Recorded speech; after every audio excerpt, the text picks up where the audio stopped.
Hello, good evening everybody. Welcome to the Ratcliffe ahead of our first fans forum, ahead of our brand new season, the Enterprise National League that gets underway a week on Saturday at Boreham Wood. Our first home fixture is the 16th of August, 12:30 kick-off in front of the TV cameras against Altrincham, and we've got our final friendly on Saturday afternoon, Manchester United here at 3 o'clock, and it's a game in memory of Joe Thompson, so we want to get as much support as we can. Usual thing with the fans forum this evening, we'll introduce some of our speakers. We've got a little video to play. We'll hear off our head coach Jimmy McNulty, and then we'll have a little break, and then we'll open the floor to some questions, football and perhaps non-football related, and we'll give you an opportunity to ask a question to the panel. So let me just introduce our panel. We'll give a round of applause at the end. First of all, on my right is the chairman, co-chairman, Mr. Simon Gage. Next to Simon Gage is our managing director, Andy Duff. To Andy's right is a new panellist this year, Alistair Crawley from our ticket provider Fanbase. Our head coach, Jimmy McNulty. We've got our head of football operations administration, George Dells, and last but certainly not least, Jeff Lee, who was Jeff Lee, who is the CEO of CSG, our new stewarding partner. And Ryan Bradley here, Ryan, at the end. Sorry Ryan, I didn't see you there, mate. Ryan Bradley, our Director of Rochdale AFC in the community. Let's have a round of applause for our panel this evening. I know that you're all dying to hear off Jimmy, but before that, we're going to play a little video for generations to come. This is something that we previewed quite recently, so just have your attention for a few moments and take this in.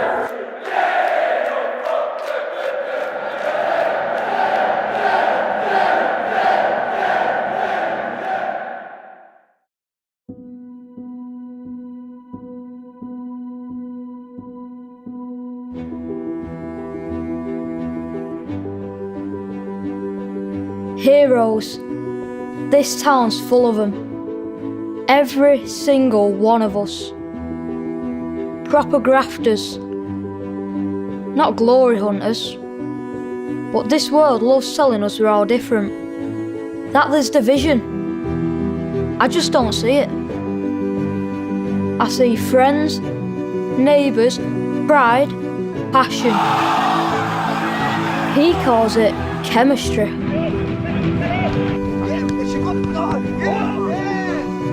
If anything's going to keep it that way, it's football.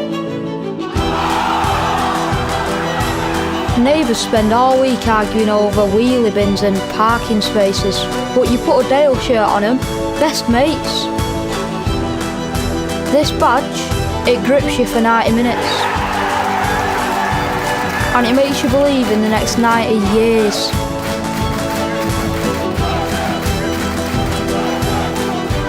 Generation after generation, regeneration after regeneration. Sure, this town's got its past, but just you wait and see.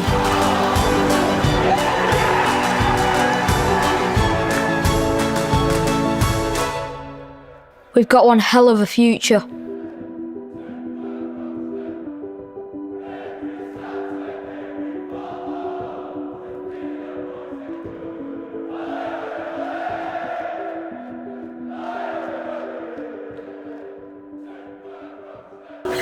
I think you'll all agree that's a very, very moving piece of footage. You may have seen it before. Some people may be seeing that for the first time tonight, and it's a great summary of where the club is at the minute, and for generations to come, that video speaks volumes for what this club means to the town and the whole community. So well done to everyone who put that together. Right, I think we're going to start with our head coach. Jimmy's going to say one or two words, Jimmy McNulty, and then, as usual, we'll sweep the room and we'll give you an opportunity to ask Jimmy a question. And hopefully you'll get the answer that you want. You just need to switch it on then. Should be good. Are we all good? Jimmy, over to you. Jimmy McNulty, our head coach, ladies and gentlemen.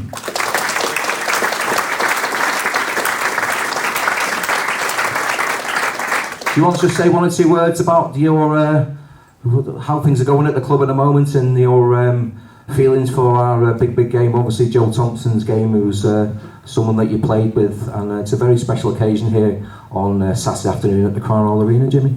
It is.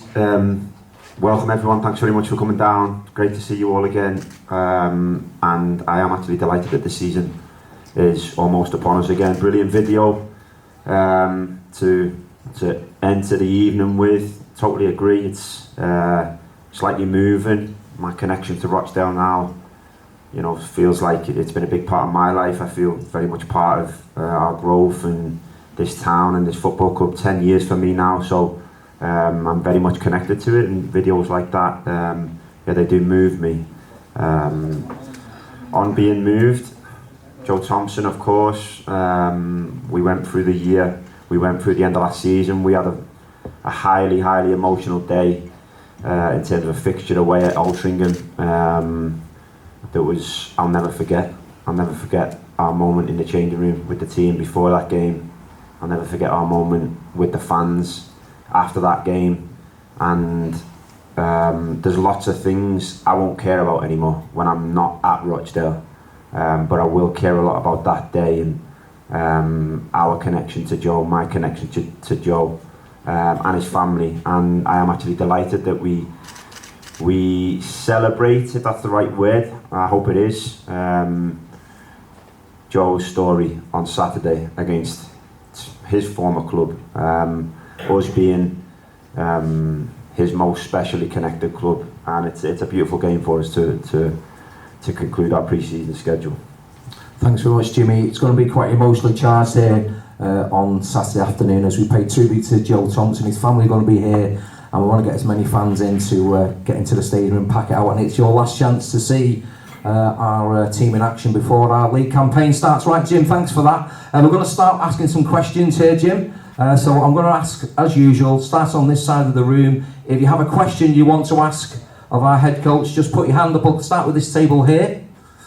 You sure? Okie dokie. Next table, this chap's got a question. If you just introduce yourself to Jimmy, please.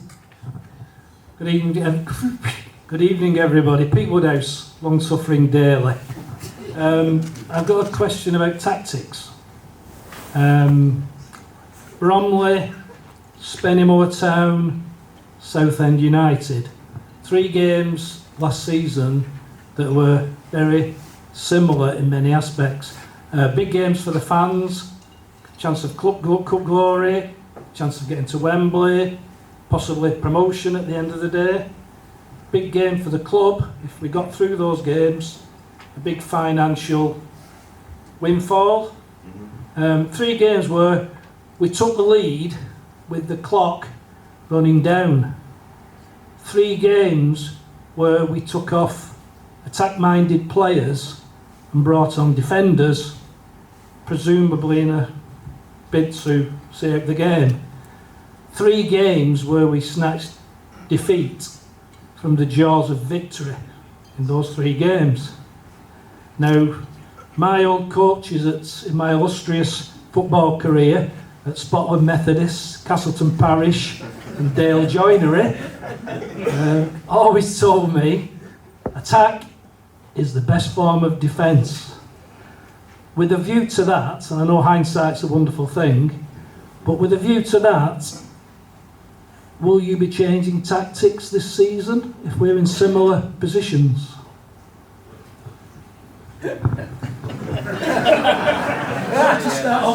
Wow. I thought the first one might have been how's pre-season training going. I thought I might start getting speared or attacked further back, but fair play. Wow, what a question. And it's a lot to unpack, isn't it? Because you took your time. Did someone write that for you? That was unreal. And your former coaches, they know the stuff, eh? We'll have to get pre-season friendlies against them next year, maybe. No, I'm with you. We went through that together, all of us. 3 big games, definitely. We had loads of big games that went our way and some big games that didn't. They were some of them, and similar storylines, definitely. I think throughout my career, I've been honest. Within the start of my managerial career, I'm going to try to continue to be. They are games we look at. They are games I look inside. Before I start looking at anyone else, I look at myself. And there's learnings for me. There's definitely learnings for me. Would I answer your question directly by saying you continue to attack every single game no matter what? I would say probably not. I would say your old coaches aren't completely right all the time, but I'd say not every coach is completely right all the time. And I don't think there's one way for everything, but that is definitely our way, and it's definitely a way that maybe we could have adopted in moments of them games. I'm not going to go intricately into each one and intricately into every minute and every sub or whatever else, because I've done that over the course of this summer, and we've reacted. The club have given me an opportunity to react this summer. The club have given me an opportunity by supporting me with areas I think we can be stronger in games. Some of those storylines and those sort of scenarios are there, and there's some others as well.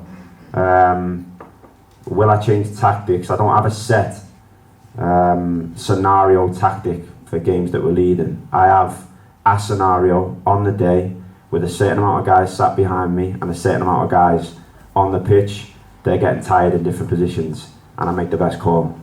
All I can say is I honestly reflect on all those calls and try to do the best I can.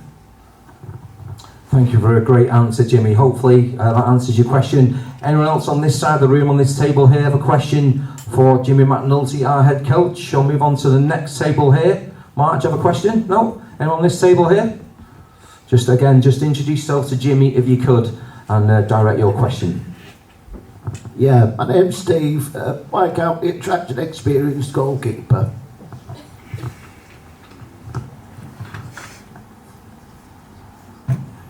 Thanks, Steve. Good question. The club has operated a certain model for the last few years. Within the constraints of our budget, we try to commit as much money as possible to as many areas as possible that are critical. The goalkeeping area is one of them.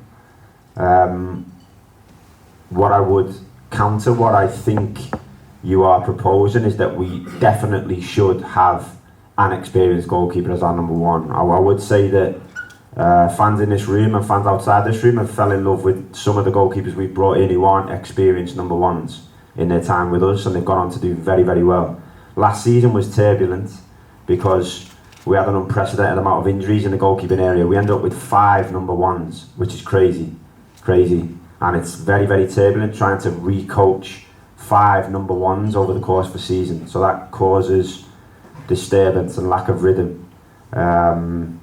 We have looked at that area very intricately over the course of the summer. We did speak to a number of experienced number ones, and for the record, I'm absolutely delighted with the number one we brought into the building. I think he's going to be an outstanding goalkeeper that everyone will know in this country one day soon. But for the purposes of what we do, casting the net as far as we do, we spoke to experienced goalkeepers also. But that position, just like others, when you're looking for premium quality and experience, it attracts other clubs as well. And we're not the richest club in the world, guys. We may have owners that are capable of absolutely anything, but they're also obligated through morals to look after our club and make sure it's on a safe passage, and we're never where we were 2 years ago, 3 years ago again. So getting everything we want, it's not always possible. We try to get as much as we can with what we've got, and I'm very happy with what we have got. Great, thank you very much, Jimmy. I'm at the table here with the Dale Supporters Trust, which gives me the perfect opportunity just to say, when we have a break in about 20 minutes, half an hour, if any of you members want to come and join or rejoin or book your travel for Boreham Wood on the opening away fixture of the season on the 9th of August, then come over and see these guys. So whilst we're at this table, anyone on this table would like to direct a question at our head coach, Jimmy McNulty? No? Bob? No, thank you very much, guys, and thank you for the amazing work that you guys do. Thank you. Right, we're going to start. We'll go to the back of the room here. Anyone got a question at the back of the room to ask of Jimmy McNulty here? Along this line here, anyone got a question? Ben? No? Alison? No? Okay, right. We'll go across here then. Anyone want to chat to our head coach? This table here? If not, I'm going to move to this table. No, in for an easy ride, Jimmy. No one got a question here. If that's the case, I'm going to move to this table here with these chaps Would anyone like to speak or ask a question of our head coach? This chap has just introduced yourself if you could, and fire your question. Hi Jim, name's David. Can you just tell us about some of the new signings and what you think they will bring to the squad that might be a little bit different to what we had last season? Would you like to ask me? Would you like to ask me which one you want to talk about? Which one you want to talk about next? Well, I think rather last than me trying season, to reel them all off. yeah. So last season, I think we lacked a little bit of difference in physicality and maybe a bit of pace up top, especially when Davon Rodney was injured. So, do you think you've been able to address that, and also probably a little bit of difference in the centre of the park? I felt we lacked a little bit of physicality against some of the teams who perhaps a little bit more agricultural. And then also we had probably the wing back area where, because it's the most demanding position to play, play seemed to tire, Yeah. a little bit of rotation. So I'd probably say those three main areas. Okay. Can I come back to you on agricultural? What you meant by that? Because I'm going to add that to my repertoire. Right, okay. Very good, Dave. First couple of things you mentioned there. I think you said physicality and speed at the top of the pitch. Yeah, you've nailed it. I think we brought it in. I think we brought it in Manny. I think we brought it in Levi. I think they will be a foil for Dev. Devante possesses qualities that you all know about. Absolutely delighted that he signed a new contract, by the way, which is as good as any signing, truthfully. Wing back area, like you mentioned, I do think that's an area that fatigued last season. I do think that's an area that when all the games came, game after game after game, after we had some games called off and we were playing Saturday Tuesday for a long time, I think that was an area that was hard for the team to keep churning out freshness in performance. Joe Pritchard, Bryce Hassan, I think we've added that also. So I think we're in agreement on maybe what we identified in terms of what could help us. Middle of the pitch also, we brought two guys in there who are completely different to, two of the mainstays that have been outstanding for me for 2 years in Harvey and Ryan. But they've needed help too. It's been a position that it's been hard to challenge them to in terms of starting. It really has. We've had a couple of guys that have come in and done well for short periods or have struggled thereafter. But we brought Liam Humbles in and we brought Casey Petit in, and I think between them had a blend of maybe some off the ball stuff, maybe some physicality. You might see a different type of tackle going in, and then also I think with Liam you might see a different type of threat from the middle of the pitch, one that probably likes to travel with the ball more, likes to dribble more, but is equally as intense out of possession in terms of how busy he is and how tenacious he is. So they were certainly different qualities that we brought into the team, which are in line with what you identified, I think. Thank you, Jimmy. Dave, does that answer your question, hopefully? Yeah. Thank you, well done. Great answer as well, Jimmy. I think we'll all agree it's exciting to see one or two new faces at the stadium this year, along with some of our players who've recommitted. Right, I'll take this table here in the middle. This guy is modelling the brand new Rochdale shirt. You need to stand up, sir, and just, do you want to give us a model? Right, okay, well, I think it's fantastic. The new shirt is going down really well. Get to the club shop between 9 and 5 tomorrow to buy the home and away kit. Right, we've got a question for Jimmy on this table. This chap has. If you just introduce yourself, please. Hi, I'm Richard. There's a couple of players that we've not seen on the pitch and not even seen in any of the clips, in that McBride and Gomez Mancini. Just wondered if you could update us what's the situation with them. Yeah, Anthony Gomez Mancini, he signed injured. He signed with an injury that kept him out at the end of last season from his previous club. And Conor McBride has picked up an injury early in pre-season that he actually returned to training today for the first time. We think this Saturday is probably too early for him to feature in any minutes, despite the fact he wants to.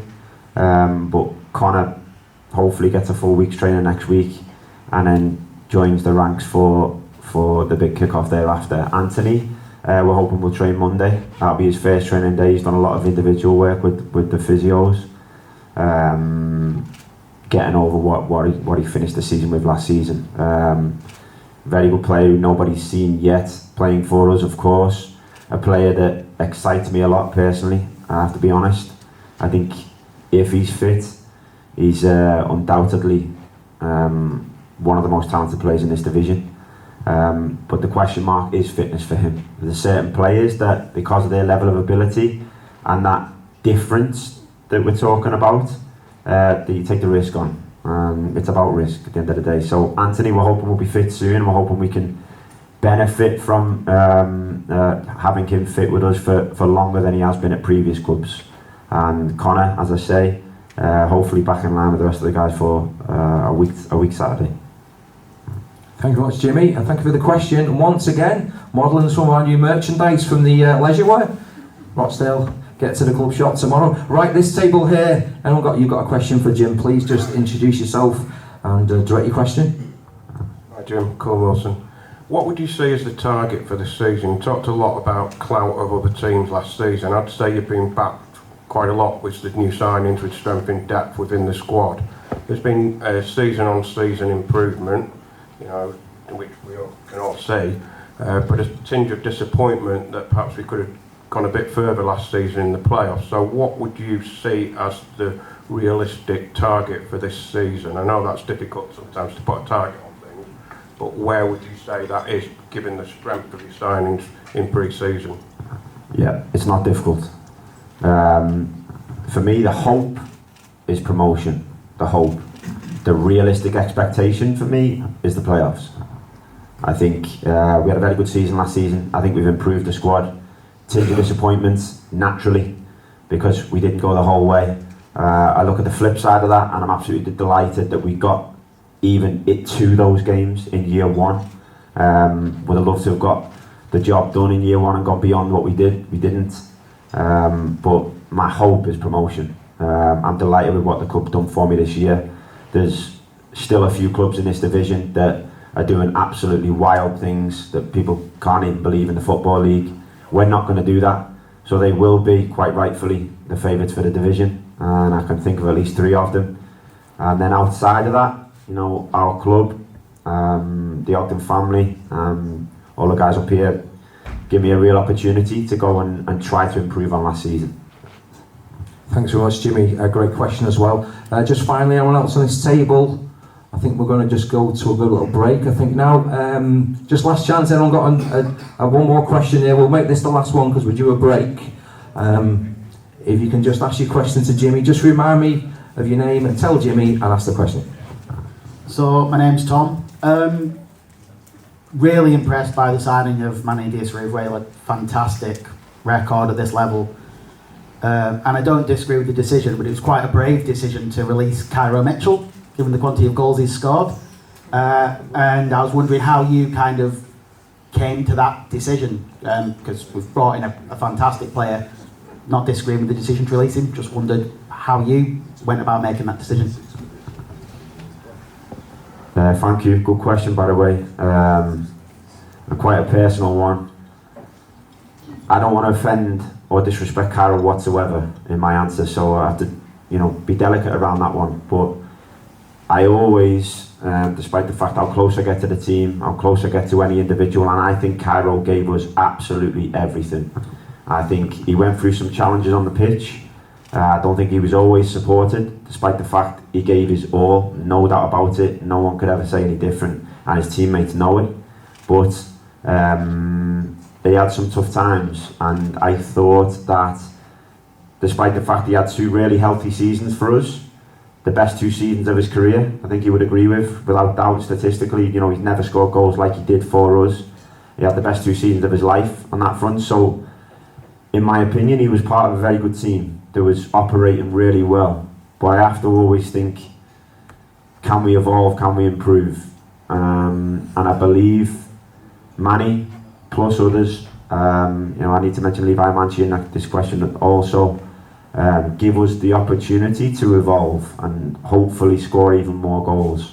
But yes, everyone would have had an opinion on all of our players, Cairo being one of them, and anyone that scored as many goals as him. some people would consider it a risk to allow Cairo to leave and not offer him something else. But I felt it was my duty to always do what I think is best for the team, and I did that with my decisions. Right, thank you very much, Jimmy. Thank you very much, Tom. We're going to take a little break now. Yeah, we're going to have a little break for 10 minutes. We got a scheduled break for 10 minutes, and then we'll reconvene. You okay with that? We'll reconvene 10 more minutes. Just refill your glasses, have a break. We'll come back and we'll introduce the rest of the panel, ask some questions. But just one more time, ladies and gentlemen, put your hands together for our head coach, Mr. Jimmy McNulty. Thank you, Jimmy.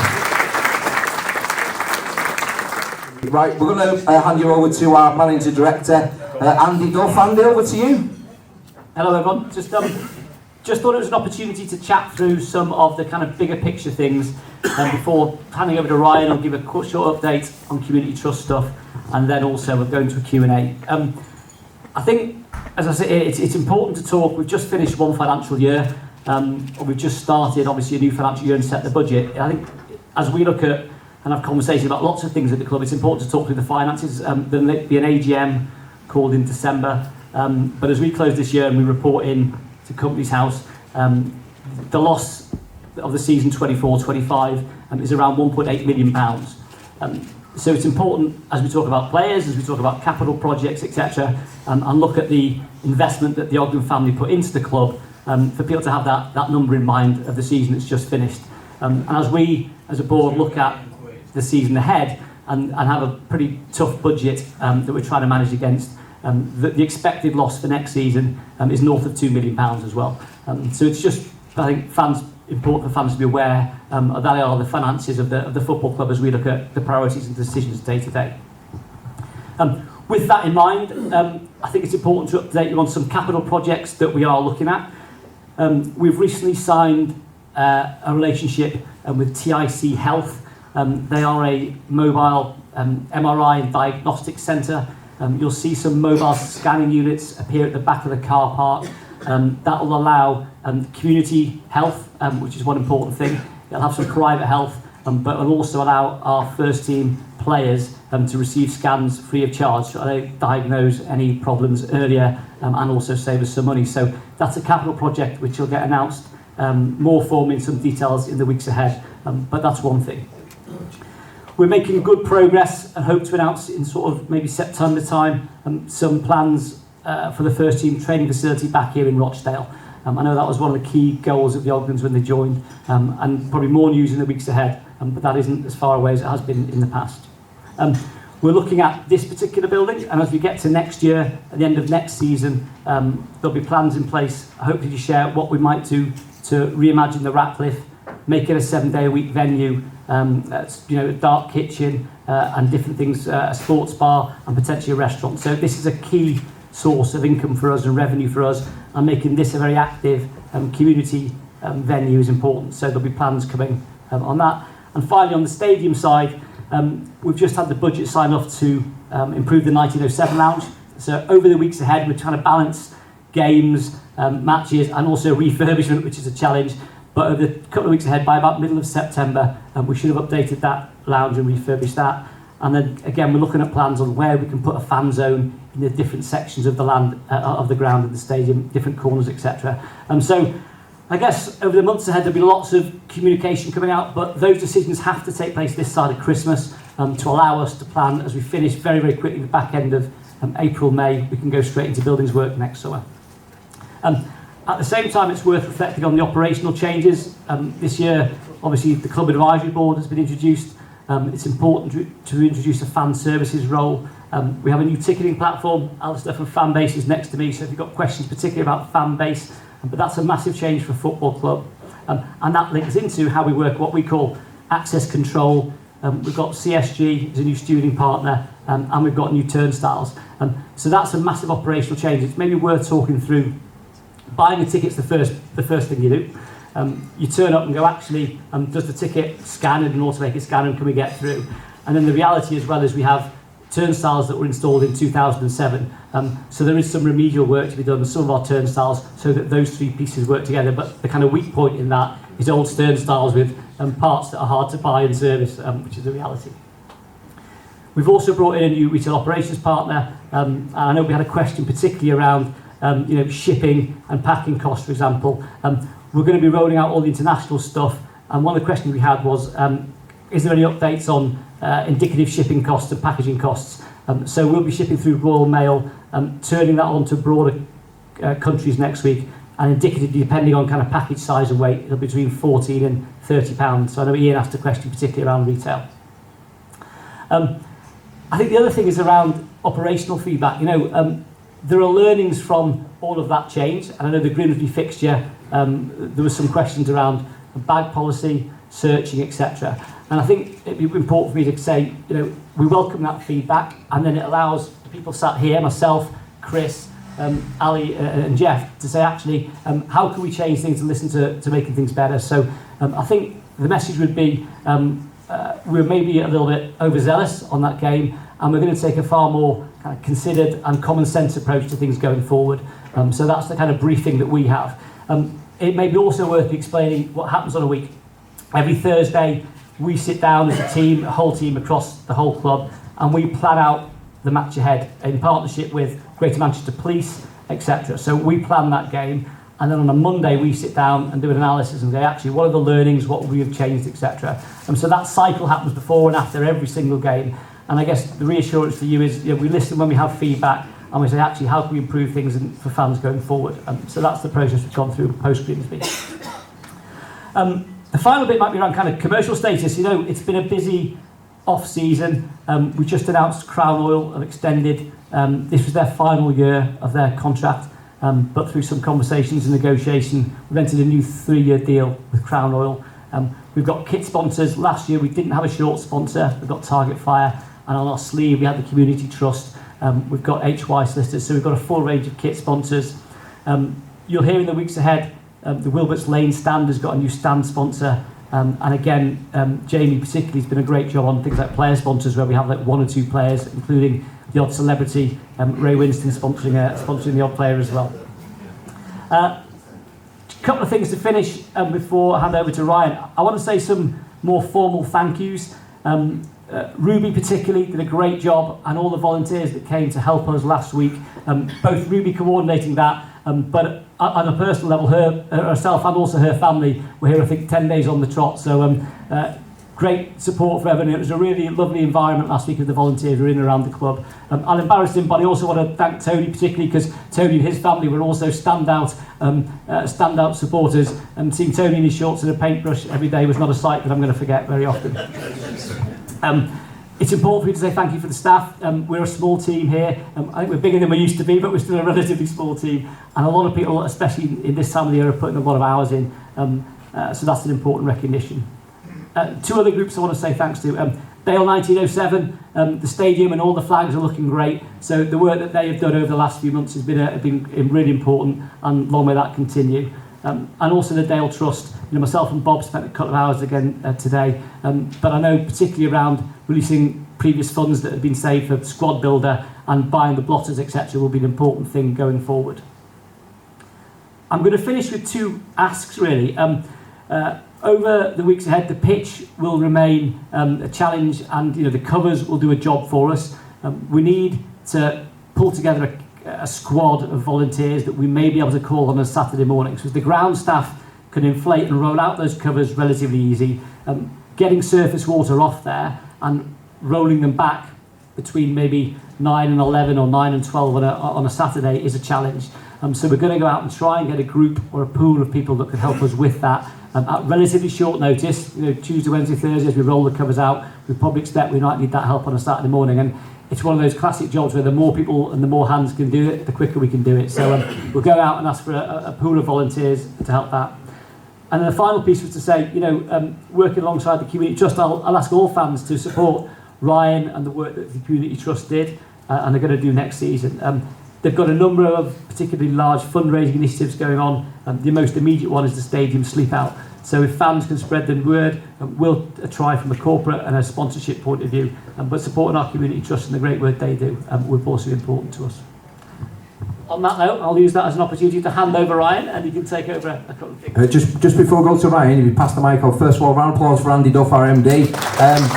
Alistair, Alistair, who's next to Andy, our new ticketing partner, is a perfect opportunity to say, if you've ordered a fan card or a season ticket, you can collect it from Jan at the end of the bar this evening. If you're going to make your way down there now, you can go down. If you've ordered one, it saves you queuing at the weekend ahead of the Manchester United fixture. So Jan is at the end of the bar there, and if you have ordered a fan card or a season ticket, then it may well be at the end of the bar. And whilst you're here this evening, you can pick it up at the same time. Right, thank you, Andy. Ryan Bradley, our Director of the AFC Community Trust. Over to you, please, Ryan. Thank you. I just want to run through some of our delivery targets for next year, pretty much like Andy did, setting out some of the financial constraints and things like that in terms of the club and the environment that they work in. I want to do the same from a community trust point of view, not on the finance, but just to give you a bit of scope and reach on what the community trusts do. We're all sort of working together to grow attendances and to grow our reach and to get more people in, and I just wanted to give people a bit of a flavour on the range of programmes that we do, why we do them, and sort of the size of us as a community trust. So schools is always a hot topic of how many schools we're working, who we're working with, and next year our funding will allow us to deliver with 25 partner schools across the borough. So there's 76 schools in total, 22,300 pupils. So we're hoping to get into about a third of the schools of Rochdale and do some real quality educational programmes, particularly around maths and literacy, but linking them all back to match days as well. In terms of our general sport offer, we'll deliver an introduction to football programme through Desmond's Dragons, Wildcats focused around getting girls involved in the game, and also soccer schools. So we'll deliver soccer schools across 5 venues. We're deep into soccer schools at the moment. We're only doing 2 venues at the moment. We've already had 70 different families that have engaged with us across those, so it always is big in numbers, but we'll look to grow that over the next year as well.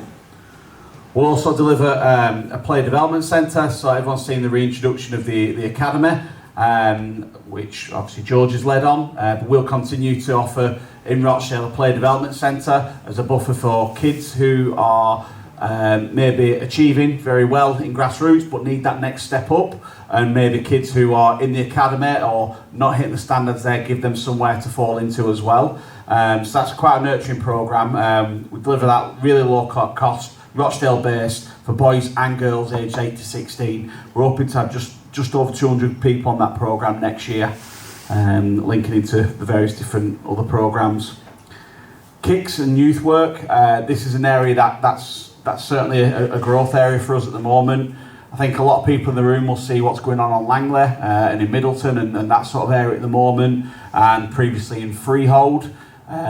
We also work in 6 other venues across the borough aiming to engage kids in diversionary activities. Football's a great tool to do that, and next year we've got a target from the Premier League to engage 400 kids across 6 different venues, and again we will link that all back to a match day here. We've also got a bit of an agenda to sort of help out with some of the health and inclusion issues across Rochdale. So the National League Trust, they fund us to deliver an Engage and Change programme. Some of the stats we're trying to address: 40% of children in Rochdale live in poverty, and there's a 10-year life expectancy gap in men and 8-year in women between some of the poorer areas of Rochdale and some of the more affluent areas. And again, the football club can play a part in sort of addressing some of those issues. Next year we'll deliver 9 different sessions across the year, 153 different people. And we've also got a Head Start programme, which is EFL funded, helping kids transition from primary school to secondary school. And we've got a new starter, Keris, who's in the room, who starts on Monday to help us deliver that programme. So we've got a hardcore Dale fan heading that up for us as well, which is always great. Sports College, this now incorporates our youth team, again working with some of the talented players that George has. That programme's there to help reduce unemployment as well as produce footballers. So again, 16.9% of the borough are unemployed. Football clubs got a responsibility to do something and help that out, and we feel the Sports College programme can do that. We'll have between 45 and 60, fingers crossed, next year on that programme, wearing Rochdale shirts week in, week out on a Wednesday, and hopefully coming along on match days as well. Our employability programme, working with the BME community in particular, prison leavers and justice and people who are experienced with the justice system, again helping them on maths programmes and physical work experience. So some of the stuff that we've done around Volunteer Week and things like that, we have got a team who can regularly help us with the upkeep around the stadium. And then lastly, play zones. I've banged on about this on a few different forums. There's been quite a bit in the press, but we're fortunate enough to get £1.3 million worth of funding out of mainly the Football Foundation, but also the council as well. And we've now got 5 facilities across the borough of Rochdale, small-sided, high-quality, 5-6-a-side pitches where we can go out and deliver programmes from. We've sort of been a bit guilty in the past in the club's outreach or the community trust outreach in sort of sitting at Spotland Stadium and asking why aren't people coming. Well, we've now got an opportunity to go out into communities around the facility over the next 10-15 years to really grow roots and develop our programmes there.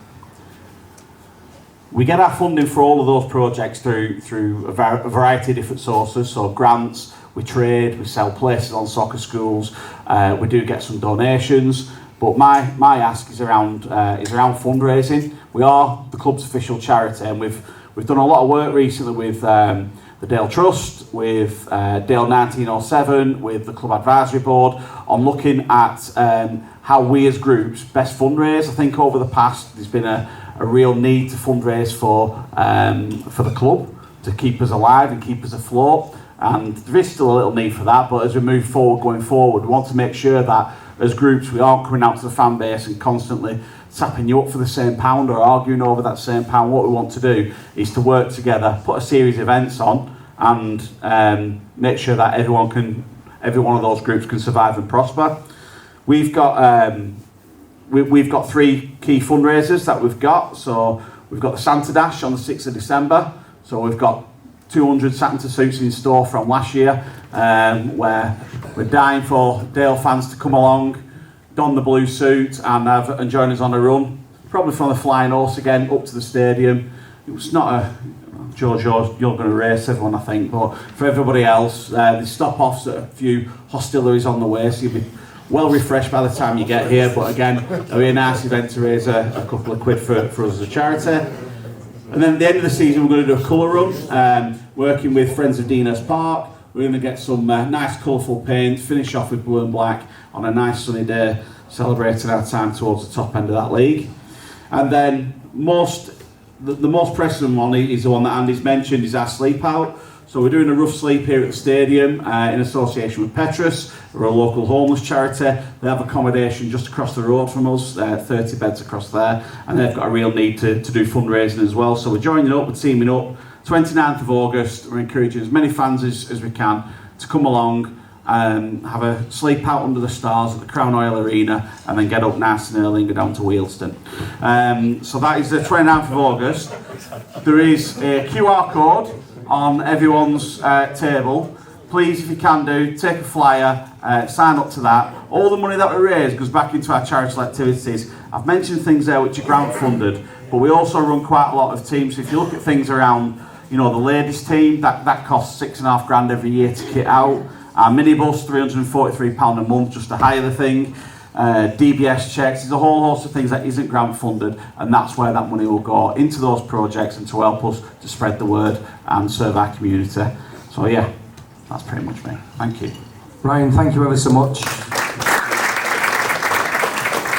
Lots of stuff going on within the community. Just to echo what Ryan said, the Dale Sleep Out to help out, 29th of August, I think it's 7 p.m. till 7 a.m, and then you can go straight on the bus, just get in time for Wealdstone on that Saturday afternoon. And it's, as Ryan's alluded to, not just only helping the football club, but Petrus as well, which is a charity of the homeless right in our doorstep. So everybody tonight, just try and get on that and try and get at the Crown Hall Arena. Right, thank you Ryan, thank you Andy. We're now going to open the floor to questions. So as previously, these chaps are typing the questions already. We're going to open the floor to questions. As usual, put your hand up, direct your question to someone on the panel will field the question, and then we'll work our way around the room. We'll start on this table here. Do you have a question for anyone on our top table here? No? Next table then. There we go. Oh, you were scratching your head. I thought you were putting a question. Anyone here got a question for our illustrious panel tonight? No? I'll ask this table. This chap's got a question. If you can just introduce yourself, please, and one of the panel will hopefully answer your question. Question for Andy, please. It's Ian. Pal of ours, Pete Swiggy Smith, died 12 months or more ago, and there's 13 of us wanting to come here to a match on the it's the 25th of August, sorry. But I have heard that there's no meals upstairs around the table like we had last year, so consequently we're booked elsewhere. Can you clarify this matter for me, please? Yeah. Start on again. There you go. Yeah, we've been looking at. So I'm looking at Greg. We were about to just send out some information about all the hospitality. You're right. If we look at the numbers, with the 1907 lounge, I think there's some statistics going out, but on more than 6 occasions we had less than 10 people in that lounge. That's the fact. On at least 5 occasions, or especially on the Tuesdays and Wednesdays, we had sort of low single digits. So I think the plan for next year, and alongside the refurbishment, is to offer more of a, you call it a street food type of thing. So there'll be a refurbishment, there'll be more casual tables and chairs coming in the next few weeks. And I think, so it will be less of like a 2-course booking type hospitality and more a turn up and use that type of hospitality. We are selling seasonal lounge passes. Again, if I look at last year, how many people bought hospitality for the season? And the answer is 2. So using that space on a match day to generate as much revenue as possible is really important for us. So yes, people can buy a seasonal lounge pass. People can also buy a lounge pass match by match and come along with a group. But it'll be a slightly different offer, a slightly different proposition where you're not buying a table of 13. We will still have our match day sponsorship packages. Again, so there's a box 1 and a box 2 available if people wanted to do that. And we're aware for some people that might be a food and drink occasion. They might not want a business, they might not want the marketing. So if there's a match particularly that is of interest, then speak to Kirsty or Jamie and we can book that in. I think it's worth saying as well, and again, part of the update that's coming out in the days ahead, all of the boxes have been sold for next year. So again, in the past, when I came into Rochdale, there was 1 or 2 boxes available. There was a lot of kind of space available up in that 1907 lounge and in the main stand. The team have done a great job, and we've had all 12 boxes outside the 2 sponsorship boxes have been taken now for the season, which is our responsibility to kind of bring in revenue for the football club. So in the past, I know box 12, for example, has been free. Excuse me. And other boxes, but actually they've sold for the season as well. So there's a bit of demand, which is a good thing to be fair. But yeah, if you talk to us, I'm sure we're going to accommodate whatever people want, but it's going to be a different proposition upstairs on the top of the main stand. Thank you very, very much, Andy, for a great answer at the table here. And we've got Tom, just a quick one. Yeah, go on. So probably a question for either Jeff or Andy. So Jeff, welcome aboard as the new security partner. I don't think we'll mourn the loss of the previous security organisation. This isn't a problem unique to Rochdale. Is growing in football is the use of cocaine within football stadiums, and the previous security partner was quite inept at managing and responding to the taking of cocaine in the ground and cocaine-induced behaviour in the ground. As an organisation, how do you approach that, and how do you deal with that within football stadiums? Can I pass that to you? I think this is one for Jeff. On. Can you hear me? Yeah, so it's prevalent across all large venues, unfortunately. And unless you've got actually sniffer dogs on every turnstile, it's inevitable that it's going to get into the ground. We will do searches, random searches, sporadic searches, demographic searches of people coming into the ground. And our staff, where previously you've had staff that aren't search qualified, they're stewards, all your staff going forward are dual trained. So they are steward trained and SIA trained. So they're dual trained. So they can conduct searches quite rigorously depending on who's coming through. Obviously if it's seen that needs to be reported to the safety officer, and we will act accordingly. And those taking cocaine or bringing cocaine or any other drug into stadium will be dealt with severely. But all I can assure you is, going forward, all your staff, security staff and stewards are all dual trained, which will enable them to get hands-on and to do rigorous searches. Does that help? Thank you very much, Jeff. Thank you, Tom, for the question. The Dale Supporters Trust, just ask you a question if you could. Hi, Vince Ashall. Question for, and I apologise for not your name, guy from Fanbase. Alistair, thank you. On a positive note, using your software to book tickets is much easier than the old system. And I know Andy's covered some of the problems with things like turnstiles, but have you got anything in place so we don't have repetition of the problems against Grimsby, where tickets, both paper and electronic, wouldn't scan and coming up with a message it's already being used? Yes. What stand were you in? Main stand. The main stand. Yeah. Interesting, yeah. So that was our, hi everybody, so that was our first game. Going into that, we're dealing with a set of things that we do know, like we know about the software, we can control those elements. We've then got hardware on the actual, and fixing that to then literal metal to make sure everything's kind of connected and working. So there was lots of elements that we needed to get right. For the Grimsby game, we identified a set of areas that we knew going into the game that they would be at risk. So turnstiles that were, hard to connect, get working. There was also a couple of points where there were some connection issues. So literally, the Wi-Fi box that sits within the actual turnstile itself was kind of on and off, just with the volume that was going through on the Grimsby game for that particular turnstile. So it was a good way for us to obviously get through a first game. Thankfully, it wasn't, at max capacity, to see how everything was actually going to behave. Testing happened before the game. It's important to call that out. But until you're actually in it with lots of people coming through, that's when it really kind of hits home as to what's working and what isn't. So we identified, as Andy said, the Rochdale team did exactly what Andy said. So meeting happened on the Monday. We were part of those sessions. We fed back alongside the access control partner that we work with. Right, here's what we saw on the day. Here's what was working, here was not working. That's all been kind of pulled back in together. Worked with everybody that we needed to work with to improve it for this game.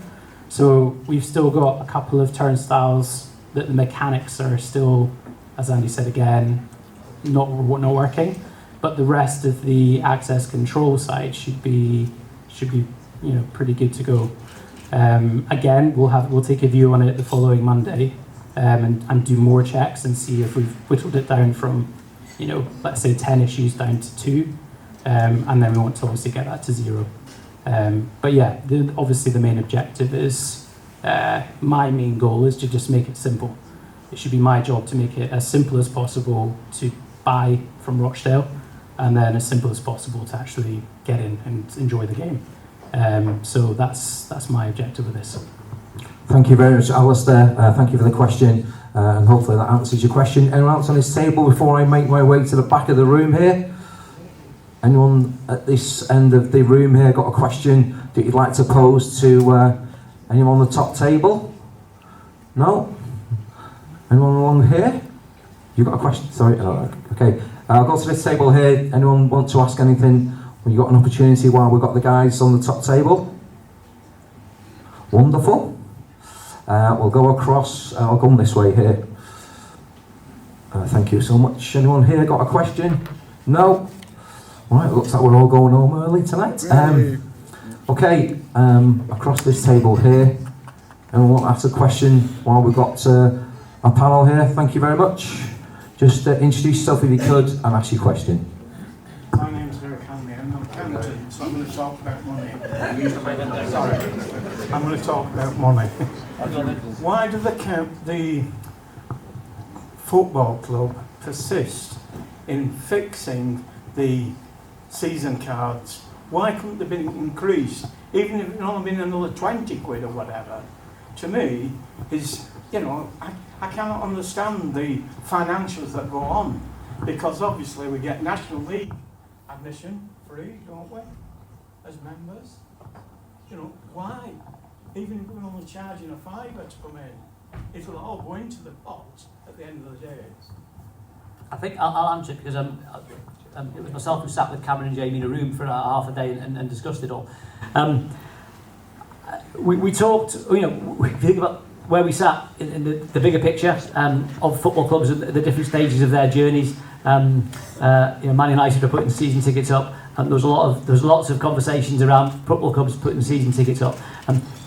The reality of the numbers I spoke about at the start is the amount of revenue we get from tickets versus that significant loss, actually. And you model that and go, actually, if you put in 10-50% up, what could fans have said, and could that have stopped people coming? And at that point in the owner's journey, and that's probably they were probably 10 months into it, it wasn't something they wanted to do. So they said, you know, the potential revenue upside that might have been on a 10 or 15%, 30,000-40,000 pounds, could have at that point in their journey had some significant fan negative reaction, and said actually, so they made the decision as we modelled all of that not to put prices up this year, and I think that was welcomed at the time, but I also think as we look at, you know, investment in the playing budget and, you know, the capital cost that would go for and the loss-making operation that this entity is, we'll be looking at season tickets and benchmarking that as we always do at the end of this season.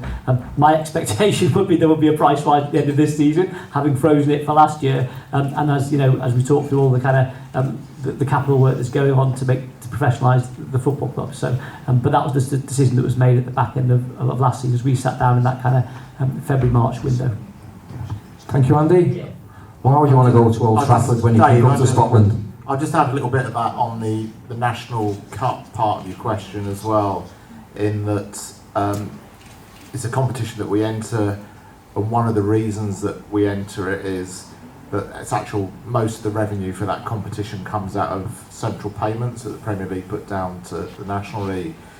So attendances are well down on that particular competition. But we see it as a really good opportunity to try and attract new supporters in that does address the long-term sustainability issue at the football club. We've got to build this fan base somehow. So the National League Cup's free entry to try and attract people that wouldn't normally come to the games into games, and we've now got a ticketing system that we can collect in a much more efficient manner their data, and then moving forward try and communicate with those people and use that as a basis to start building this fan base from there. So that's the reason that Cup's free entry. Thank you very much, Simon. Well answered to the panel. We'll go to this table here. I won't mention this guy's brand new Rochdale shirt. Anyone got a question for the panel here? Here we go. You sure you don't want to stand up and show off that great shirt? It's Tom. Probably one for George, I think. I just wondered if there's any update on the 3 up, 3 down situation, which was first mentioned last season. And obviously, I appreciate it's probably not going to come into fruition this season with how close it is to starting. But if it was to, for example, hypothetically, would that alter the board's expectations for the season? Thank you for the question. Simon, you can probably talk to this a little bit as well. So the answer, very briefly, is there isn't any progress on it. The league ran what we felt was a fairly good campaign in terms of getting traction and attracting interest from a whole range of stakeholders across the game. The EFL for a little while now have said that their position on this is that they're not going to take a view one way or the other prior to the introduction of the independent regulator, which has obviously received royal assent and everything over the last few weeks. We actually, coincidentally, Simon, Andy and myself, met with David Cogan, who's the chair of that body, on Tuesday. But I think it's fair to say, you may have want to kind of illustrate this a little bit further, guys, but it's it's certainly an aspiration of that body, but there's nothing imminent on that at the minute. I don't know if you want to talk a little bit further on that. Yeah, so I mean, the basic situation on that is, as it stands as of today, it's the EFL's decision whether they grant the third promotion place or not, and they try and link it all in with a redistribution of money with the Premier League down the whole football pyramid. Now the independent regulators, in one of the points that we made to them, is that one of the problems with getting sustainability at this level of football is that you've always got 2-3 clubs that are prepared to spend stupid amounts of money to try and get one automatic promotion place at the top. That then distorts the whole wage structure for the whole league, because when clubs are paying more money at this level for players and the league above, it just causes wage inflation throughout. So we think the three up campaign has quite substantive financial implications as well. So the regulator took that on board, and actually, rather than being part of the agreement, just handing more money to this level of football, we think that would have a serious implication for this level of football in helping everyone become sustainability, because you won't cause this stupid spending just to try and get that one space. But it's not going to be a quick fix, I don't think, unless the FL have a major change of heart and decide to go for this, which there is a possibility of, because the other thing with it now, the regulator has backstop powers to impose a financial redistribution model on both the Premier League, the EFL and National League. So it might just encourage the Premier League, in reality the main ones, to agree something with the EFL and National League on redistribution. But nothing imminent, I don't think. Okay, thank you very much, Simon. This chap here, if you want to just pose your question, please. Hi, it's to George. Have we got a sell-on clause on Quado Bar?